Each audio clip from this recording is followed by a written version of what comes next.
Welcome to Robert Bellissimo at the Movies, where we explore all things cinema. Today I'm going to be reviewing Toby Dammit, which was released in 1968. This was directed by Federico Fellini. It was written by Bernardino Zapponi. It was based on a short story by Edgar Allan Poe, and it starred Terence Stamp, Salvo Randone, and Monica Pardo.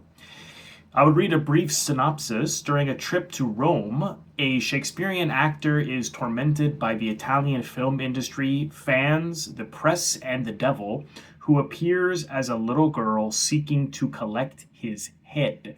This was part of a three-part film trio adaptation. They're all adaptations from Edgar Allan Poe stories. The film was released under the title Spirits of the Dead. And as I mentioned, the Fellini film was called Toby Dammit. So, what do I think? This is almost a perfect film. I mean, I the first time I saw it, I thought it was great. Really enjoyed it. I saw it just under a year ago. Watched it again recently, and I was like, my God, this is even better than I remember. I mean, it is fantastic.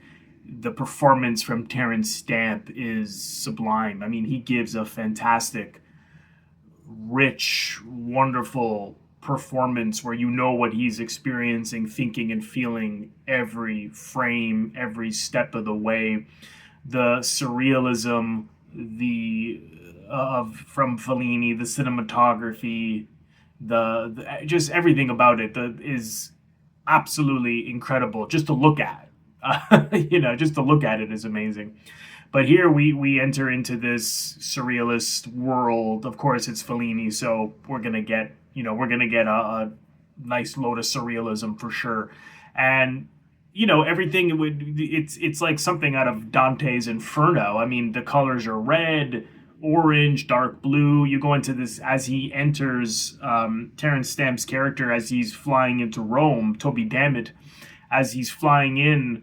The sky is orangey red. The airport is all red. You got nuns with guitars in their hands. You got people praying. You got all these people with weird expressions on their faces or making weird looks. Some of them are freaky looking. Of no offense. I love the way they look. It's very Fellini-esque, and everyone's just. It reminds me of Eight and a Half in that sense because everyone is just coming at him, and he's using that POV Fellini as he goes through all of these various settings and how everyone is coming at Toby Dammit, the photographers, the various people who want to introduce him meet him because he's such a big star, the producers of the film, and everyone is just coming at him.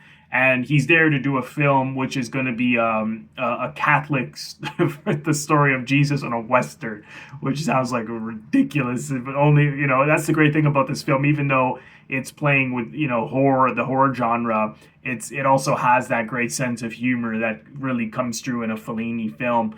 And I love how Toby Dammit keeps saying, I'm just here for the Ferrari. The only reason I'm here is because he's going to get this Ferrari for doing this film. But he's under he looks like he's really troubled and under a tremendous amount of stress, and he's incredibly nervous, and you never quite know what is happening, but you never quite know why. He only makes suggestions, Fellini, as to why he is in this state. Why is he seems so self-destructive? You don't really know. I mean, what they suggest is that he seems to have a problem with alcohol. He's drinking a lot. Later in the film, when he's at this award ceremony, he gives this speech about how, I'm not a great actor. I could have been. I haven't worked in over a year, and I got fired from my last job because of my drinking. So you see him drinking a lot. It seems as though that seems to be a real source of his self-destructive nature. But you don't know for sure. And of course, as he gets to the airport, he sees this figure, this young girl who's really scary looking, and very pale white. Everyone actually is very pale in this film. Toby Dammit, I mean, he looks like a corpse. I mean, he reminds me of Beetlejuice, down to the hair, everything. I mean, it's just the makeup in this film, and he says like, oh, like when the photographers are taking pictures of him, he's like, oh no, please, I only am up at night, so the light really bothers me. So it has this sense of death and doom, down to the looks on people's faces, the makeup, the cinematography. Like I said, the colors are red, orange, dark blue. We got smoke-filled rooms, black. It's very, very, very darkly lit, but also extremely beautiful. It's poetic to look at again, and it just gives you that feeling right away of, oh God, this, like, I feel like I'm ascending into hell, and it's just marvelous. But again, this the sense of humor, even when they're interviewing him, the press, and they're asking him these silly questions. It reminds me of those interviews that Bob Dylan did, where he just like gave flippant answers on purpose, and he's doing that as well. Like they ask him, like, have you ever tried LSD? He goes, oh, I only do it when I want to feel normal. He might be telling the truth in that sense. But he talks about, they ask him, do you believe in God? And he says no, but he believes in the devil. And he talks about how he's met the devil, and it's the form of a little girl with a ball that bounces but doesn't make any noise. And this is something, this image of the devil, that he keeps seeing. He says, I thought you were going to leave me alone, when he sees the devil at the airport. And so that could represent his self-destructiveness. That could represent his alcoholism, this devil in him that he cannot shake, and is at the root of his self-destructiveness. And so he cannot get rid of it. And I really like the scene where this woman appears, and she's almost, to me, like an angel, like his guardian angel. And she says, I'm here for you. When you lend me your hand, I'll always be with you. I'll be there to help you. And he seems to take comfort in it. But then when he gives the speech at the award ceremony, he says, oh, this woman came to me and said she was going to help me, but it's a bunch of rubbish. So he doesn't seem to believe that. I mean, he seems to be beyond help at this point, and he's just going down a highway to hell, which literally happens, as at the end of the film, when he gets into his car and he's driving and driving and driving, and you really feels like you're in a car driving, because he used the use of POV through the streets at night, as he's you don't even know where he's going. He gets that free Ferrari, and he is driving really, really fast. And so when he eventually sees the devil again,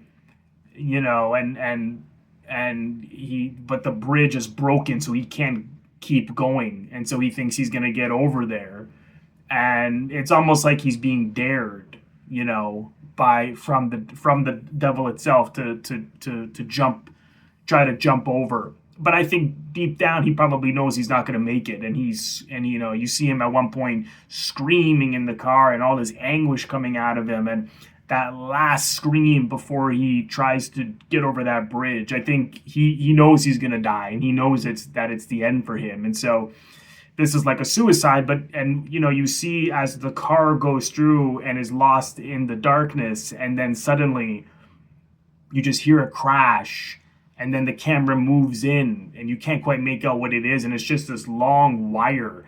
And as it gets closer and closer, you just see the blood on the wire, and then you see the devil again, and then you see his head on the floor. So it's like, did he almost make it, and then he got his head cut off by this wire? Did the devil do it? It's really up to you what happens. But a lot of this film is up to you. I mean, it's ambiguous. It lies in its suggestions. What is his problem, and where does this destructiveness come from is really up to you. To me, it's certainly his alcoholism. His career seems to be failing, and he feels stuck, and he feels as though he is drowning. And that guardian angel seems to recognize that in him, but yet he rejects her. So it's quite sad in that sense, and it's really a tragic story, but a story that takes you on a ride, literally, that just gives you such a rush of adrenaline to watch this guy just take that highway to hell and end it all. it has a real energy to it that, you know, is both frightening and adrenaline filled, but also completely scary and tragic all at the same time. And of course, like I said, with those touches of humor that, you know, happens, of course, in a Fellini film is going to happen. But yeah, the performance, again, I can't say enough of Terence Stamp, who just passed away recently. I mean, man, what a absolute wonderful performance from Stamp. It also has a great score from Nino Rota, who of course did the score for 8.5 as well. The cinematography, which I've been talking about, sublime, from Giuseppe Rotunno. I love the way it was cut as well, from Ruggero Mastroianni.